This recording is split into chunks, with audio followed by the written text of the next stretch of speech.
اللهم املأ بيوتنا بالعفو والعافية. اللهم واصرف عن بيوتنا البلاء وأسباب الشقاء.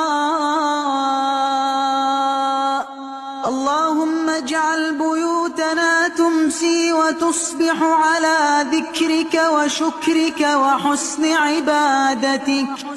اللهم لا تدع في بيوتنا ولا بيوت المسلمين هما إلا فرجته، ولا كربا إلا نفسته، ولا مريضا إلا شفيته، ولا مبتلا إلا عافيته، ولا غائبا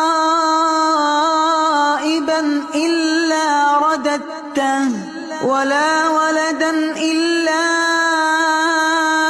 أصلحته، ولا والدا إلا وفقته، ولا دينا إلا قضيته، ولا عقيما إلا وهبته، برحمتك وجودك وعطائك